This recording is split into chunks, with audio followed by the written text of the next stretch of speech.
আসসালামু আলাইকুম। নতুন একটি ভিডিওতে আপনাদের সবাইকে স্বাগতম। তো আপনারা সবাই জানেন যে দুবাই শ্রমিক ভিসা প্রায় ২ বছর হলো বন্ধ রয়েছে। তবে কীভাবে আপনারা শ্রমিক ভিসায় দুবাই যেতে পারবেন? তো এই ভিডিওতে আমি সম্পূর্ণ আপনাদের ডিটেইলস বলব। তো যারা অলরেডি টাকা জমা দিয়েছেন অথবা তারা যারা অলরেডি দুবাই যাওয়ার জন্য ভাবছেন, যেকোনো উপায়ে আপনারা যাবেন। তো তাদের জন্য একটি পথই খোলা রয়েছে দুবাই যাওয়ার জন্য, বিশেষ করে লিগ্যালভাবে যাওয়ার জন্য। সেটা হলো প্রফেশনাল ভিসা। তো যাদের প্রফেশনালি কোনো দক্ষতা নেই, তো তাদেরকে আমি বলব যে আপনারা যেকোনো একটি দক্ষতা অর্জন করেন। অর্জন করার পরে সেটা সার্টিফিকেট এবং সেটা কাজ যদি আপনি সত্যি জেনে থাকেন, ঠিক আছে? তাহলে আপনারা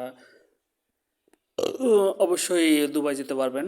তবে যারা অলরেডি মনে করছেন যে যাদের তেমন যোগ্যতা নেই, তারা কিন্তু যেতে পারবেন না। কারণ আস্তে আস্তে প্রশিক্ষিত এবং দক্ষ জনশক্তি হচ্ছে রপ্তানি হবে যেকোনো দেশের জন্য। সো আপনাদের জন্য আমি একটা বিশেষ ইয়ে রাখবো যে আপনারা অবশ্যই কোনো কিছু বিষয়ে একটু দক্ষতা অর্জন করুন, সার্টিফিকেট নিন।